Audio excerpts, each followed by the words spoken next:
Welcome to Talking Heads on USA Global TV, starring the one and only wonderful Dr. Jacqueline. It's a prestigious place where world-class influencers and experts meet, and where you'll find the most trusted advisors and coaches for all things in life and business. Visit usaglobaltv.com to sign up for our newsletter, get the value you need, and be first in line to learn about events and giveaways and other valuable content. Connect with us. Email Dr. Jacqueline at usaglobaltv.com to talk about how you can become part of USA Global TV. That's USA Global TV, where the doctor is always in.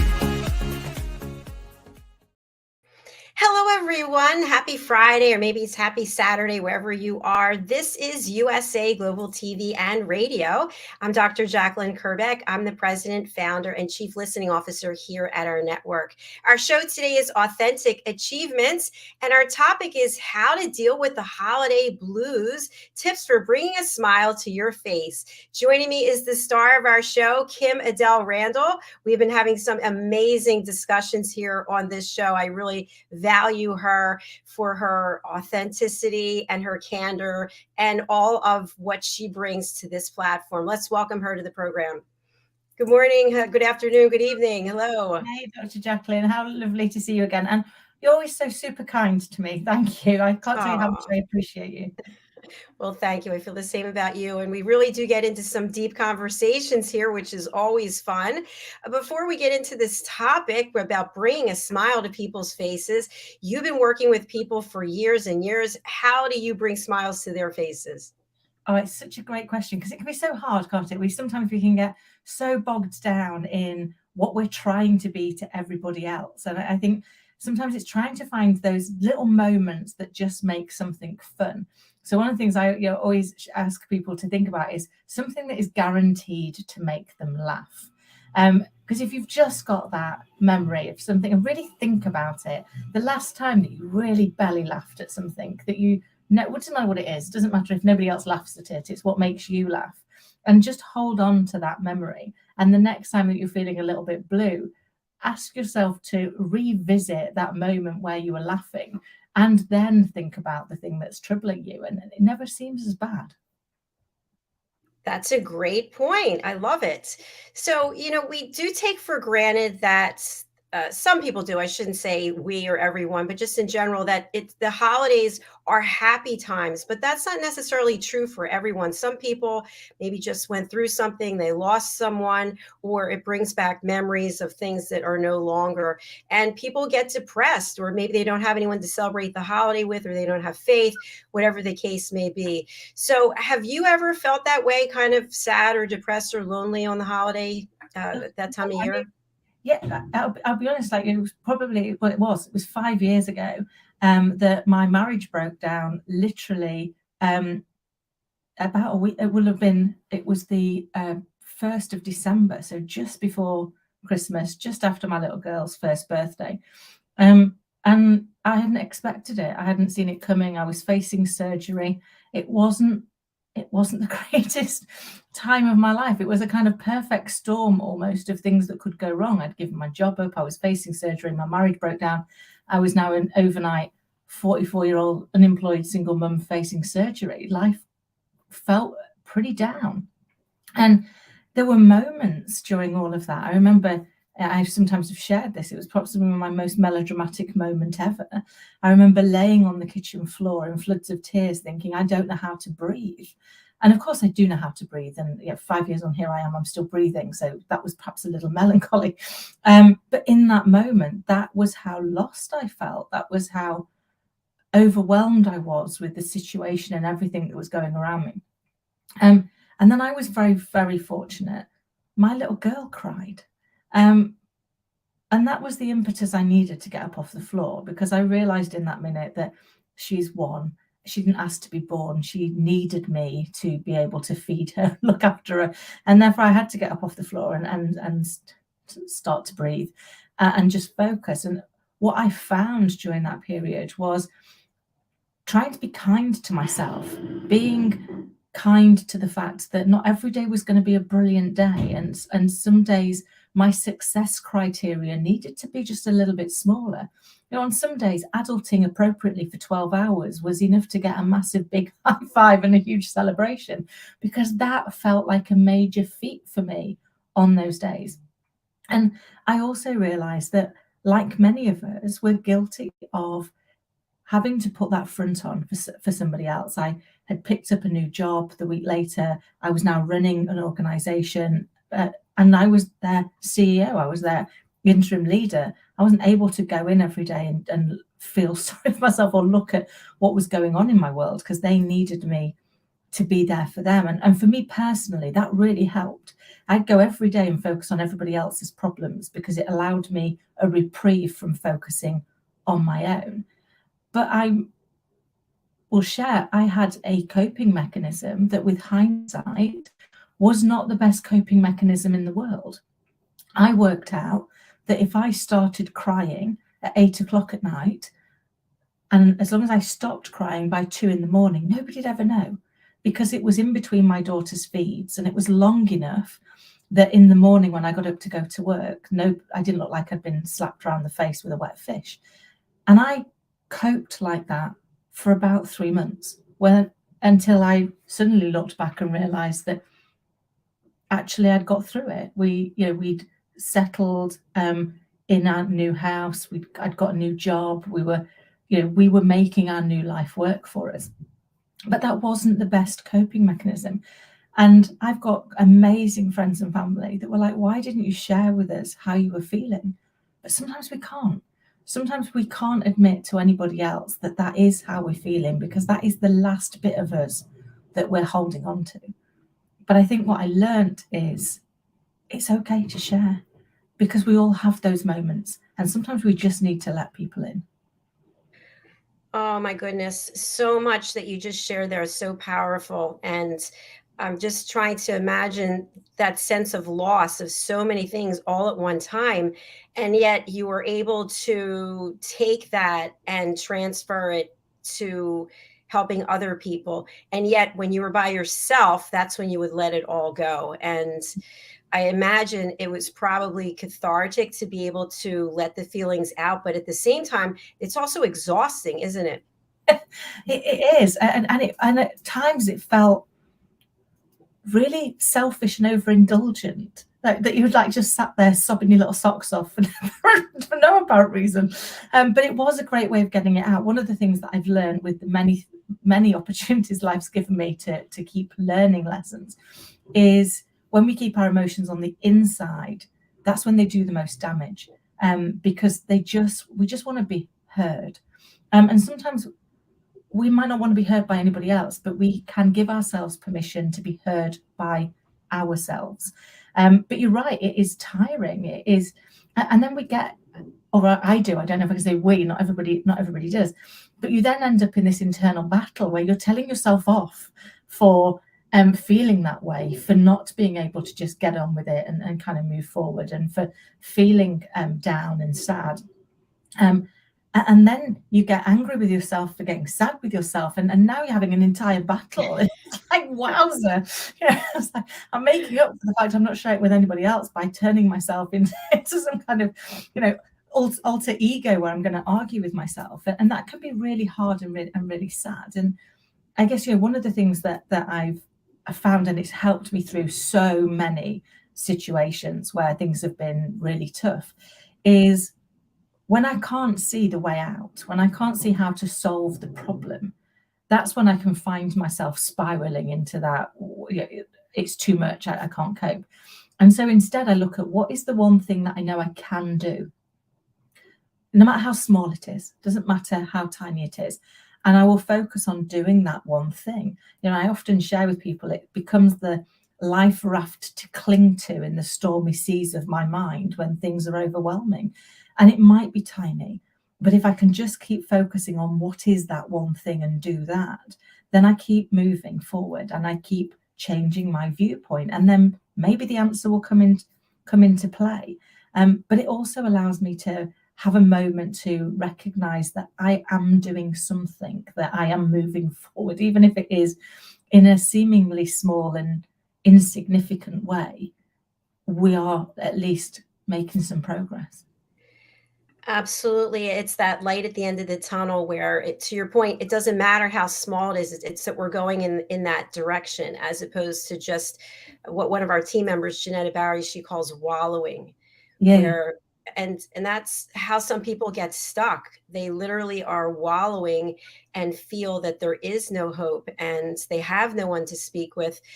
I've mentioned before that I run a support group for the Crohn's Colitis Foundation. I've been doing it for a number of years. And I think part of what brings a smile to my face, also tears though, is volunteering and knowing that somebody who shows up for the meeting, that might be exactly what they need, just somebody there to listen.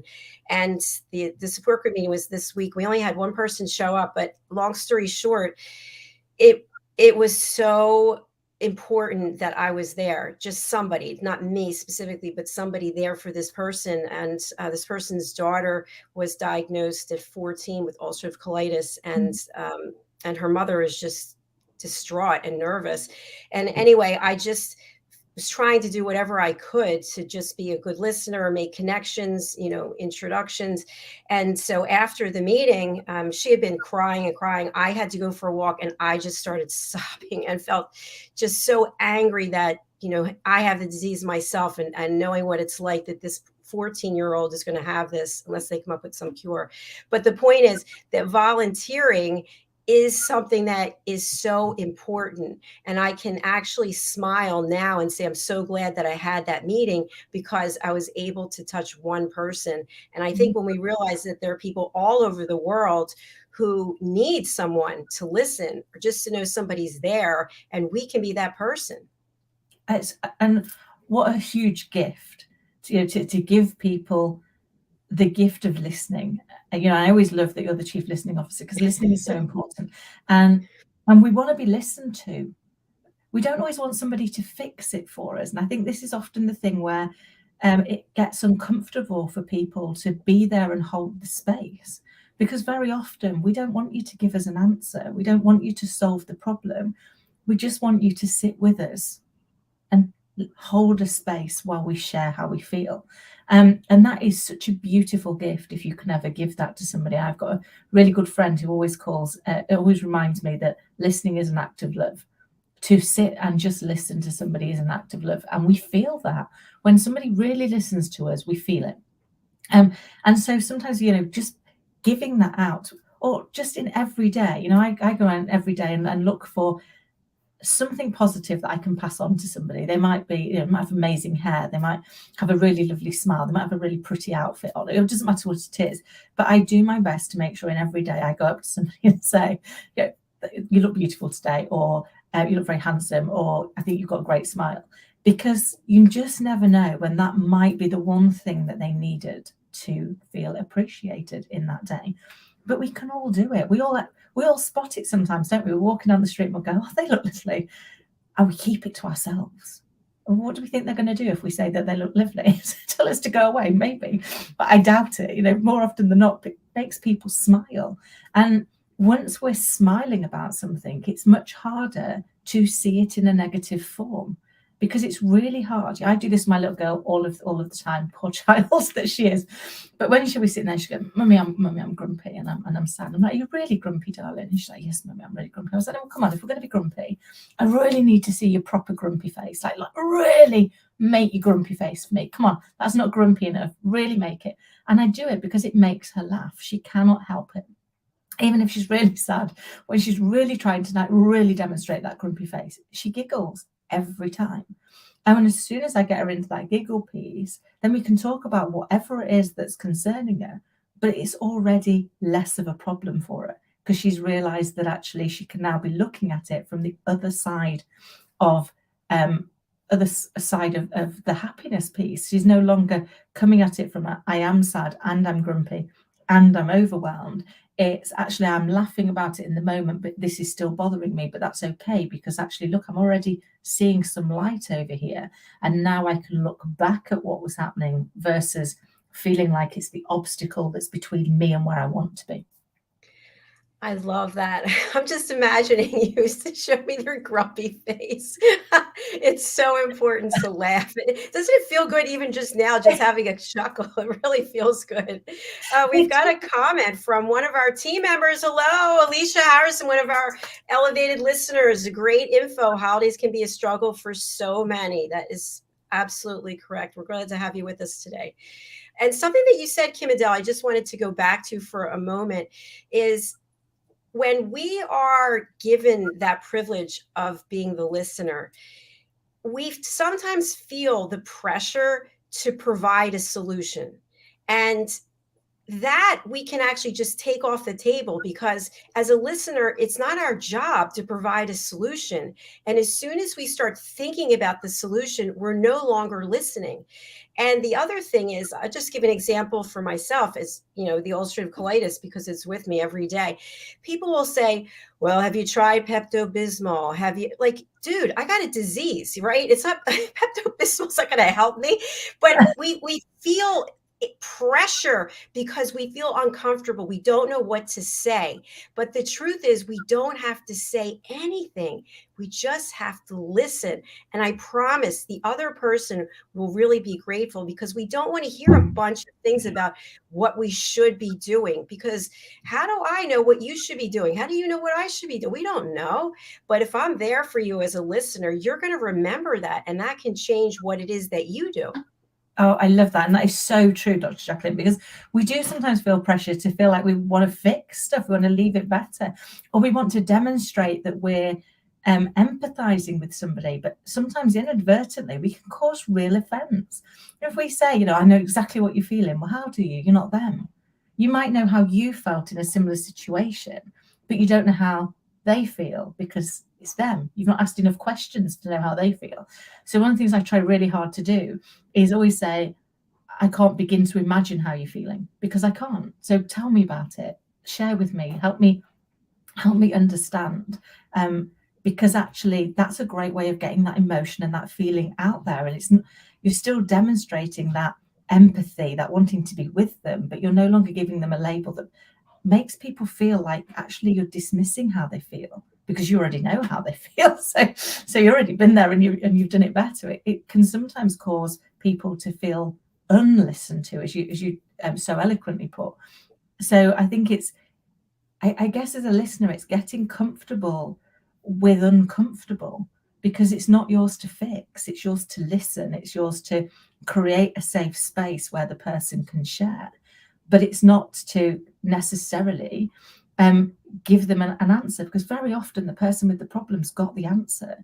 They just need to be able to get it out of their head and see it in a different space, because we've all had those times, haven't we, where you've had something going around your head, and it's so plausible. And the minute you actually have to share it with another human being, you go, do you know what? It's all right.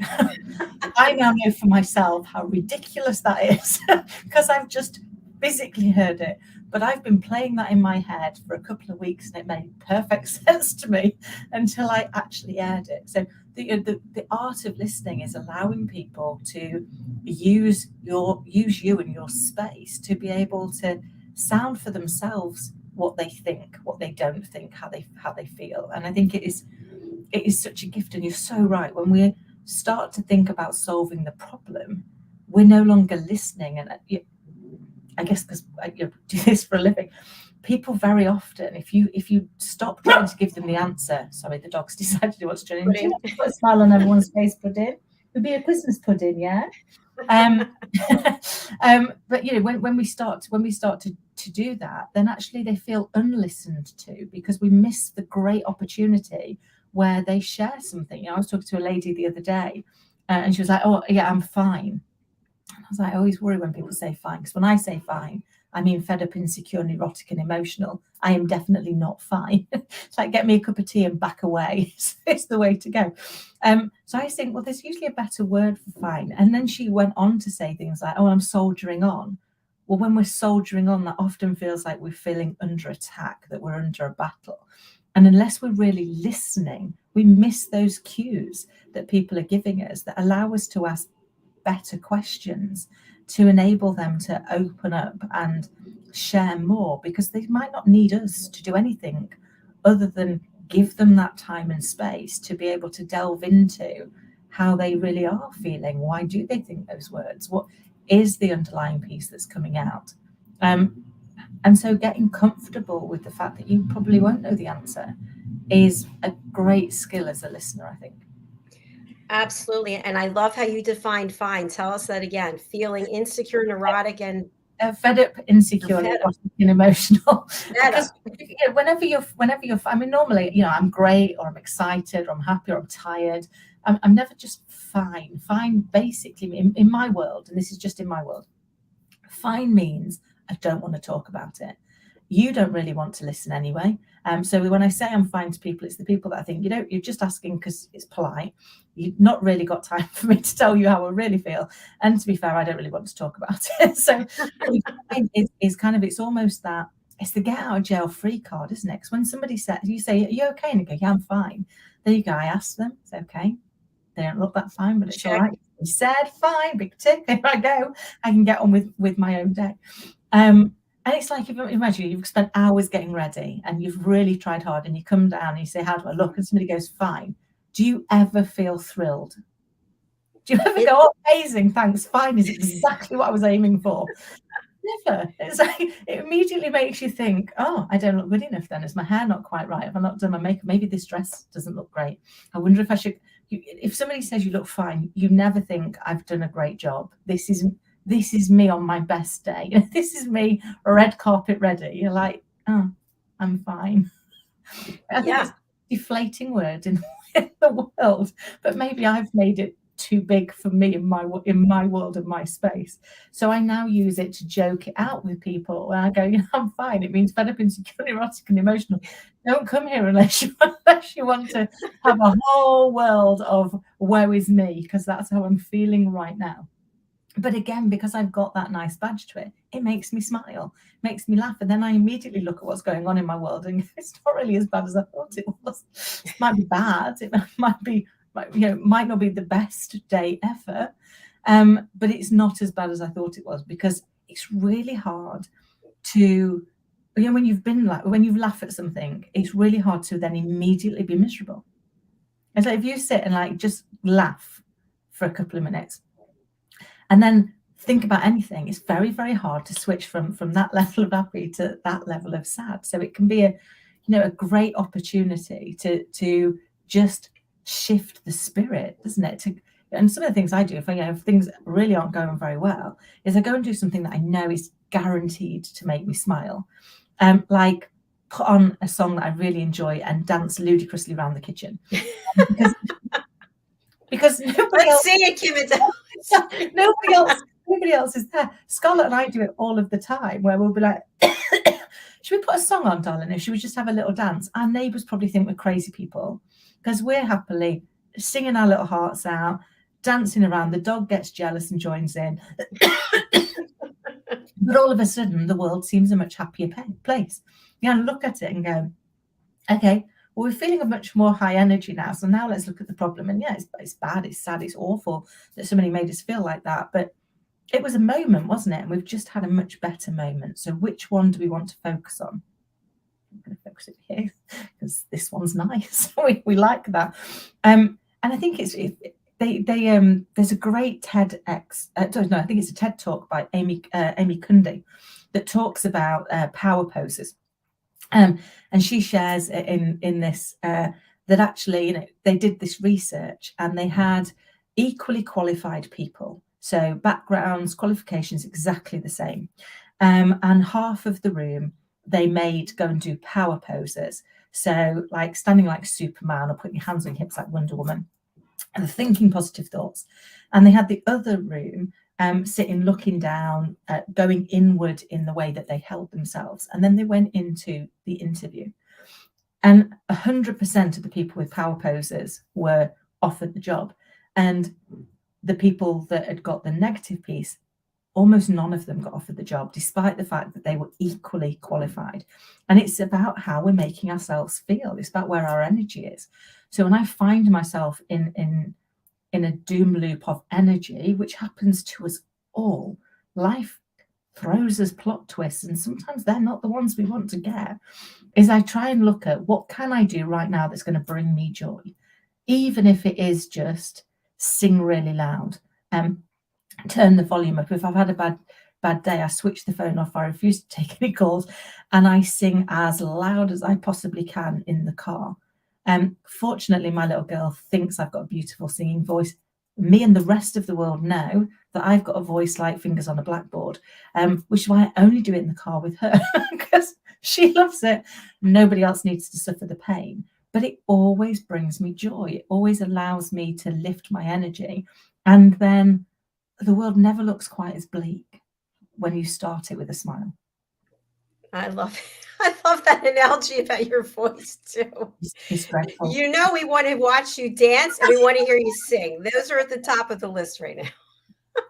Honestly, people would, if I were a busker, people would pay me to stop. They would be like, seriously, make that stop. Who's hurting those cats? Why isn't somebody saving them? This is like cruelty to animals. But my little girl, bless her heart, thinks it's amazing. And it's one of those moments where you make a choice. So one of her things every night, and that we've done this since she was born, is when she goes to bed after books and what have you, she always has 2 songs. And it's the same 2 songs. So the first one is You Are My Sunshine, and the second one is Twinkle, Twinkle. And she won't go to sleep unless she's had these 2 songs. And I obviously have to sing them, to the point that actually if I'm away and she's at my parents' house, she still needs her songs. So I used to be really embarrassed about this because my voice is awful. But my love for my daughter is greater than my embarrassment level. And so I have been known to stand on St Pancras Station and sing her the song whilst trying to face a wall and hope nobody's looking at me, admittedly. But because actually you kind of look at it and go, do you know, I don't really care what you lot think. I care that this is important, as showing her an act of love, letting her know how important she is to me, because whatever else is happening, she's gonna get that. And then all of a sudden you look at it and go, well, hey, look, I survived. You know, nobody actually called the police on me and went, get her out. And it was okay. So I think sometimes it's finding something that is more important to us than the thing that's causing us the angst, and focusing on that allows us a way through as well. Absolutely brilliant. And I love the fact that instead of focusing on how you feel about your voice, that you just put your voice out there because it's so important for your daughter to hear it. And I think that's a great thing that we can also do to help others, like get out of our own way. Sometimes we just stand in our own way from doing something to help someone else. And I think also we get caught up in how things used to be. Well, last year, especially the holidays, right? People will say, well, we had this big family get together or we went on a trip or whatever it is. And it's not like that anymore. But we can find some goodness, some way to celebrate in the new situation. And I'll give you an example. So before the pandemic, I lived on my own, and now I'm with my mom, and there's no family here. So it's just the 2 of us. So I used to put up a big Christmas tree, and my Christmas tree, I have all these handbags and Barbies and all these feather boas, and we don't have any tree. There's no decorations. There's no tree. Well, there's no gifts. There won't be any big dinner. And I don't dwell on it. I just dwell on the fact that life is very different now. And so what I do is at night, I go walk around the neighborhood and I look at other people's lights, and we have lights and a giant Santa and everything, but I'm not putting it up because I don't feel it. And I don't mean that in a negative way, but I don't feel like doing the work. I don't need that Santa up for me to feel a certain way. And my mom is not going to care about it. So the point is, things are different, but they're different in a good way, because there's not as much stress about all the other things that come along with the holidays. You know, there's so many things that people get stressed out. And I just am grateful for all the things that I have. I'm grateful for this platform. I'm grateful that after today's work, I'll go outside and the sun is shining. There's countless things to be grateful for. Oh, I love that. And you're right, is looking at those things to be grateful for. And I think, we make those changes. Last year wasn't my year to have my little girl at Christmas. And so I didn't put the tree up because I didn't feel it. I decorated the rest of the house. I only didn't have her for 2 days, but she's such a massive part of my life. That was big for me. So I made sure that everything else was done. And it was only this year when we went to put the tree up, because I do have it this year, that I realized how much other stuff I must have bought last year to deck out the rest of the house, because the tree wasn't there. So we literally look like somebody's thrown up Christmas in our house at the moment. But I love that because she's loving it. But for last year, what was right for me last year was to do what I did. And I've learned to be kind to myself and go, well, actually, I'm going to do what feels right for me, because that's the only thing I can really do. People can only do what's right for them. And as long as we're not doing it at the detriment of somebody else. So I always ask myself, is this kind? Is it fair? Is it consistent? And as long as the answer is yes, then I can do it. And yet we have our Christmas Day tradition is not to have Christmas dinner, because I knew that alternate years I won't have her. So I don't want her to feel like she's missing out. So we have something totally different on Christmas Day. But what we do have as a bit of a Christmas tradition, which I'll be honest, on Sunday, her birthday party was on Saturday. And then on Sunday, she was like, Mummy, we can do Christmas now. So we decked the house with trees, lights, and all the rest of it. And we made a full-on Christmas dinner for the two of us. And she was like, we need this and this. And so I was like, Scarlett, there's me and you. We will be eating this for about the next 6 weeks if we're not careful. And she was like, but Mummy, it's tradition. And I was like, yeah, do you know what? It's okay. And our tradition can be very different to anybody else's. And that's absolutely fine, because their tradition is about how they see it and about the love and the joy that they bring. And I think once we recognize that we're not being judged by anybody else but ourselves, it becomes a little bit less stressful. Absolutely. I love the idea that you had the Christmas dinner like that. That's fantastic. And I think what you're alluding to there is that we get caught up in trends, the trends of what we're supposed to be doing, the trends of what the movie stars and Hollywood people are doing, what we see on mainstream television. And that doesn't have to be our story. And if we see people who are in the trends, that doesn't mean that they're happy. You know how many people there are that during the holidays, it is so stressful. First of all, money is a big stress factor for a lot of people, especially during the holidays, because of the dinners, because of the gifts, because of the traveling.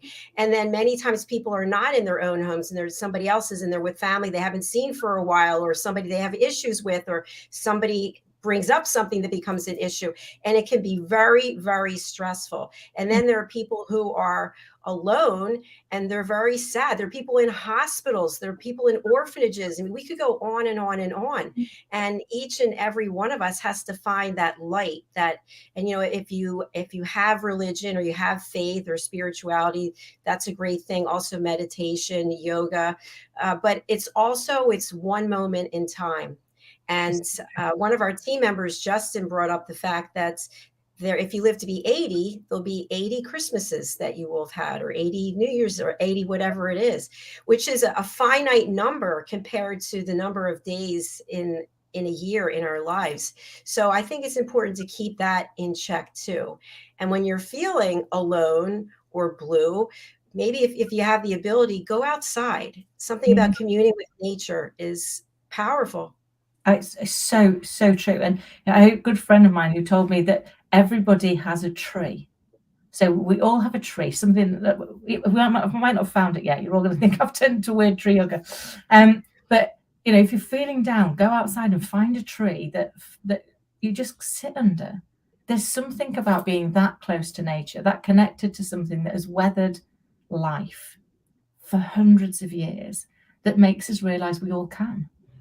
Because come rain or shine, frost or snow, it stands there stoically getting on with its life.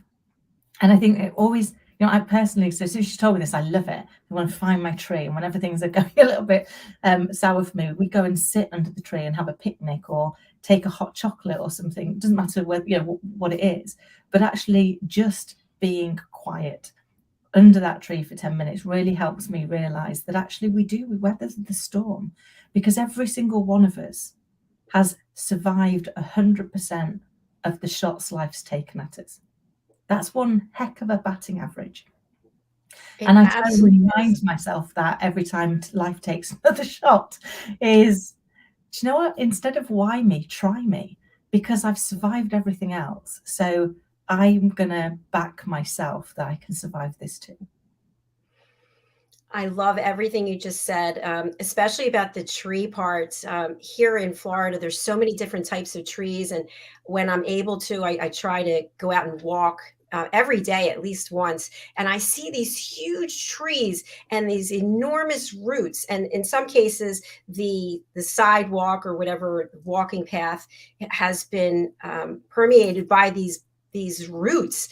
And people complain about them because it can be dangerous. You can trip. And I'm thinking, this tree was here way before us. They have every right to be here. But when you look at it, to your point, it's weathered all the hurricanes, all the storms, all the animals living in. I mean, it's amazing. It's amazing. And I was driving yesterday, and last month was really stressful for me for a lot of reasons with my health. And I thought to myself, you know what? I'm still here. I'm still here. I didn't go anywhere. I'm still here doing what it is I love to do. So I think we get so in the weeds. My dad, when he was alive, we used to talk about our worry list, because whatever we worried about was typically not going to happen. So we would just throw things out there on this list. It wasn't an actual list, but it was, that we talked about it, and he'd say, okay, get hit by a car, whatever it was. And that's not what happens to it. It's whatever you don't think is going to happen is what ends up happening. So we spend so much time worrying about things that are out of our control instead of celebrating the things that we have and the accomplishments, the authentic achievements that can come any and every day, depending on how we look at it. I love that. And it's so true. If we can focus on the things that we want, then, we're already, we as human beings, we very often set all of our goals in the negative. So when we achieve them, we only achieved not doing something we didn't want. And you're like, okay, so it doesn't feel that good. So, I talk to clients all the time that's like, don't tell me what you don't want. I don't want to work for an overbearing boss. I don't want to do this. I don't want to do that. I'm like, it's great. But what do you want? Because we need to move you to where you want to be so you can celebrate it. And it doesn't matter what that is. And you don't need to worry that, your version of success isn't going to come up to anybody else's standards. It's your version of success. It's going to be what brings you joy. And I think once we get into that space, we get comfortable with that, everything else becomes so much easier, doesn't it, for us to be able to think about how do we celebrate it? Scarlett and I will have every week, what are we grateful for? We do it every day. So what are we grateful for? And it can range from, I woke up again, on some days, that might be enough, to actually, this cup of tea is really lovely. It doesn't matter what it is. Or pudding's actually managed to only bark twice during the show. I'm grateful for it. It could have been a lot worse. But once we start thinking about those tiny little things that we're grateful for, we find more and more of them, and you can make it a bit of a game. That it's like, what else is there that we're grateful for today? I'm always grateful that my tea is not liver and onions, because I vividly remember having to have that as a child. So whenever I'm struggling to have something I'm grateful for, I'm like, at least I haven't got liver and onions for tea. I'm just going to take that. That is, for me, something that brings me joy, because it reminds me of things that happened in my past. And I think if we can just create our strategies for joy, so what can we do? And I've a friend of mine, bear with me because I have it here. A friend of mine came up with this brilliant idea where you have to get a Big Me Up book. So this one's my Big Me Up book, and it's tiny enough that you can take it anywhere. And what you do is you write down all the things that you're good at, or all the times where people have shared with you that you're good at something, or said thank you to you because you did something that helped them out, or you sat with them and you were kind. But keep that with you, because when you have those moments where the world gets overwhelming, and it happens to us all, you can flick through that book and remind yourself of all of the people that are grateful, that have you on their gratitude list. Because sometimes in that moment, you feel so alone that you don't think anybody else would notice if you were there or you wouldn't. But I guarantee that every single one of us is on somebody's grateful list. I love that, Kim-Adele. I never thought about that. That's a great point. Absolutely. And I love what you're just sharing about the tea, liver and onions. And I was thinking to myself, I posted last night on social media about how grateful I am for Solid Core, which is this workout that I do. And I'm really grateful because it's 5 minutes from my house. If they decided to move it, because the place where it's located, there's a lot of available commercial real estate. And I thought to myself, wow, what if they decided to move it from where it is? I'm really grateful just for that I have the ability, because if it was further away, I wouldn't be able to leave the house for that long.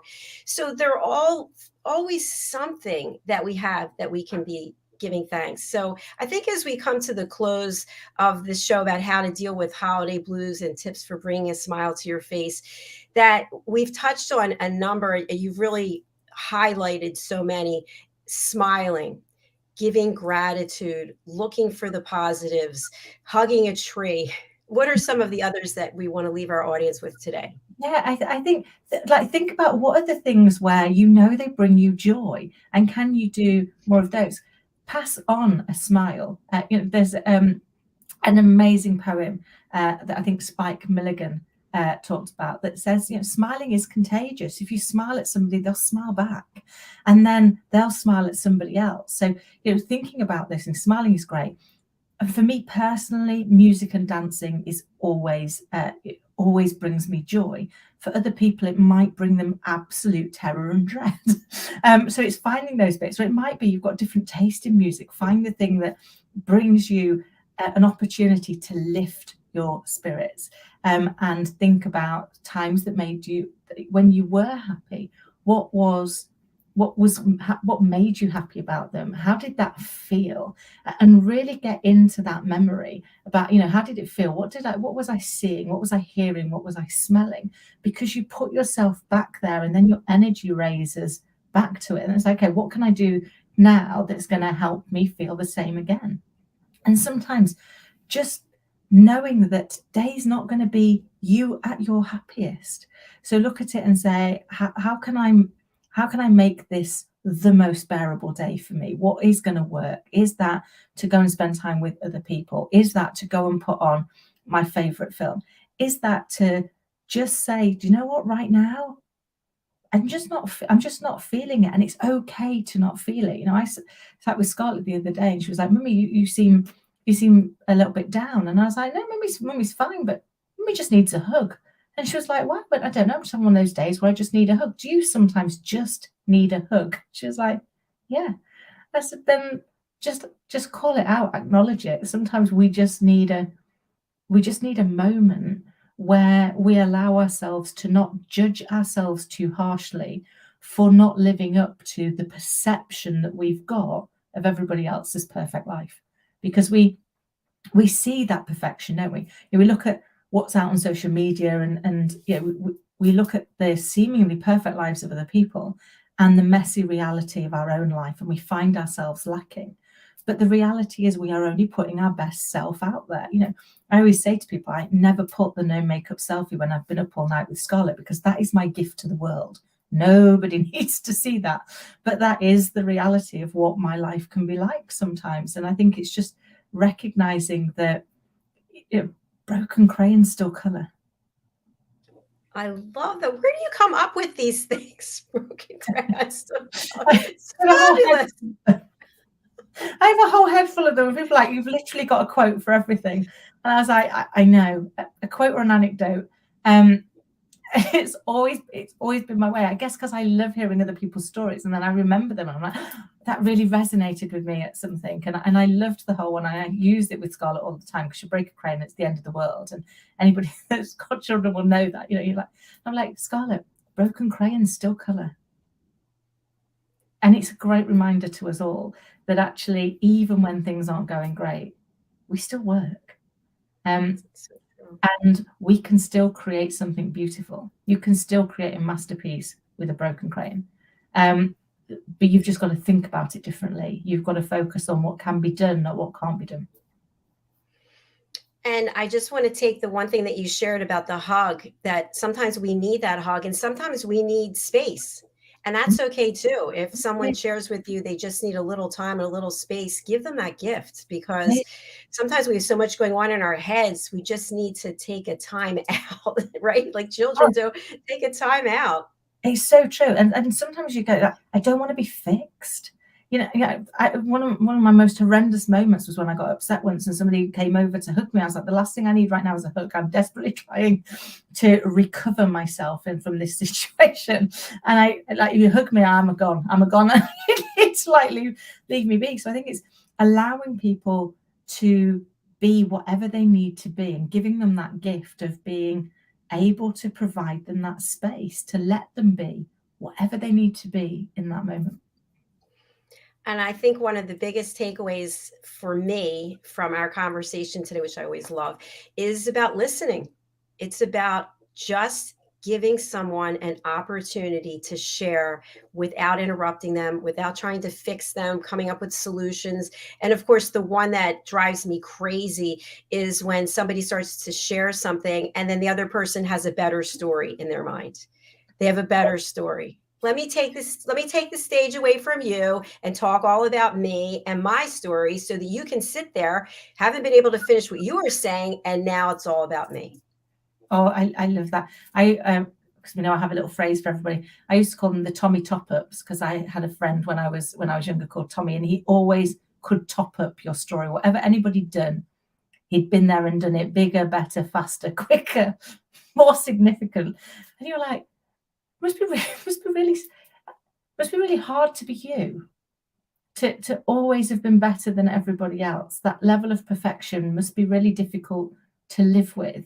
And so I'm going to be compassionate to you. But there are moments when I hear people saying it, I'm like, oh, look, we've got a Tommy top-up coming. Just because it makes me smile, and then I can get less frustrated with the fact that just listen to what the other person says. You already know your story. You already know your outcome. You've lived it. You don't know theirs. And I think, because we live a phrase. It's like, if we open our mouths, we're only ever going to learn something we already knew. But if we open our ears, we get to learn something entirely new. And that, just like when we were kids, when you read a book, that learning can take us on a magical mystery tour to something that we never dreamt was possible. Absolutely beautiful. Once again, thank you for sharing, for being so candid, and thanks to Pudding. We love you, Pudding, and Scarlett. So you already had your Christmas dinner. Will you do anything that's traditional? You talked about decorating the house. Do you have other traditions that you're going to be putting into place, or you already have for this holiday season? Yeah. So I'm currently sat here with a Christmas jumper on, because it's Christmas jumper day in the UK. And Scarlett was like, "Mummy, you've not got your Christmas jumper on." And I was like, "Okay, awkward. Put my Christmas jumper on." Wait, it's an official day in the UK? Yeah. So literally Jumper day. Everybody goes around wearing their Christmas jumpers, which is great. So all the kids at school have got theirs on, and it's lovely to see that level of excitement. So we're embracing the embarrassment of the Christmas jumpers. So we're doing that, and we've got some great things planned, visiting friends and family. And one of mine and Scarlett's little traditions is making gifts to give people, because then it's for us personally, it's a joy. We get to spend time together. We get to fill the school holidays, because she has to actually do the activity, and then we get to give gifts to people at the end of it. It's like, here you go, here's some jam. So it's kind of like the gift that keeps on giving. It's like, you fill in my time, you're creating a memory with my little girl, and we're able to give this to somebody else. So we've got some of those, and then we always go ice skating and visiting friends and things, and just precious time with people, because I think that is the most precious gift that we've got in the world, is time, because it is the rarest thing we have. Most of us are time poor, because life's too short. So there's never enough of it to do all the things that we want to do. So I think when we give the gift of time to people, we're giving them the most important thing. And I think, I often say to friends and family, people are wanting, most of all, they want our presence, not the gift that we can buy them, but the presence of us being with them and being wholly in the moment, putting down the iPhone or the laptop or whatever else that's distracting you and just being present. And I know for me and Scarlett, they're the gifts that we really enjoy. So I've got mapped out lots of time to be present with people and sharing their family traditions, which become part of your own. And then we all grow together, don't we? We absolutely do. Thank you for sharing that with us. And thank you again for being here and just giving so much value. I love all of what you share, your quotes. I love your phrases. By the way, for inquiring minds, is a jumper a dress? Oh, no, sorry, sweater. I think would it be sweater? Oh, it's a sweater. Would that be right? I think, is that what you'd have in America? I'm dreadful for using Englishisms all of the time that then don't translate to anybody. So I have my jumper and jeans on, which is our Christmas version. And it was lovely to see. It's lovely to see the kids get so excited, and you realise all the things that. Yeah, it was funny. I remember for many years when I was in my 20s and that, going, oh, yeah, can't possibly dress the house. It's all very Griswold, isn't it? And it's like the National Lampoon, and we don't want to do that. And now that I've got a little girl, oh my goodness, I've fully embraced it. We've got a projector that has snow going down the house, and I've worked most nights this week going, what's that? At like 10 o'clock at night, I realised that I've got like lit up snowflakes on my face, freaking me out. But I think my lesson has been to try and view the world through Scarlett's eyes. When it's still full of wonder, it's still full of the what if, the hopefulness, the what could happen. You know, when they still squeal with excitement because they saw grass and you're like, it's grass. But actually remember what it was like when you were excited because you didn't see that every day, or you got to see. We go on she goes to gymnastics every week, and we go past this field with sheep in it, and I have to pretend to be the sheep phoning her every week. It's Sean and Sean the sheep, and we have this conversation, and I'm like, I love it because at some point she is not going to be interested in talking to the sheep because they're just sheep and she sees them all the time. But right now they're a moment of wonder, they're an opportunity to engage. And so I guess my final tip for getting over the holiday blues is to think, how would I view this if I were 3? If I were 3, what would I do with this? When I was 3, you could turn a cardboard box into a rocket that would take you to the moon or a princess house. And you felt it. You believed that it was that. So where you can, embrace your inner child and see it through their eyes. What a great way to wrap things up. I love it. To have that curiosity and that wonder as children do until some adult somewhere tells them, hey, you got to grow up. That doesn't exist. Yeah. That's not true. What are you doing? Yeah. Let's get that curiosity back and that wonder and that childlike essence. And I think that's a great way to get a new perspective, put a smile on our face and put a smile on somebody else's face as well. Oh, I love that. I agree. How can people reach out to you, and how do you help people?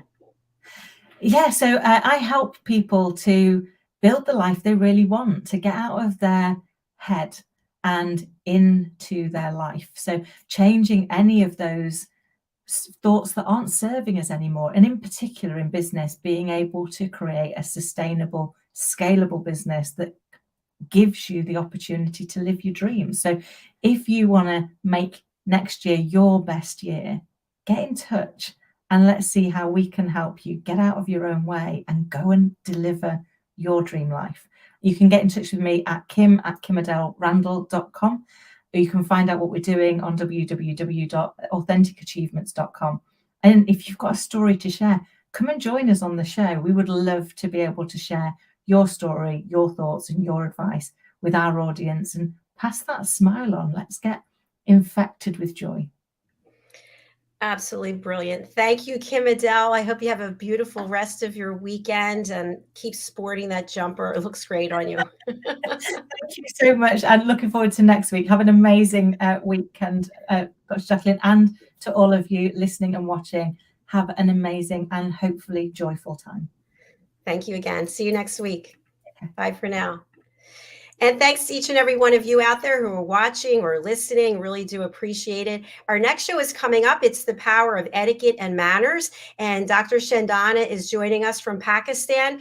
She has been on our program once before. We're going to continue our conversation about what would it be like if medical students, physicians, nurses, everybody in the medical industry learned the power of etiquette and manners. What would our world look like? So please do join us for that. I have a couple of quick announcements that I want to share with you.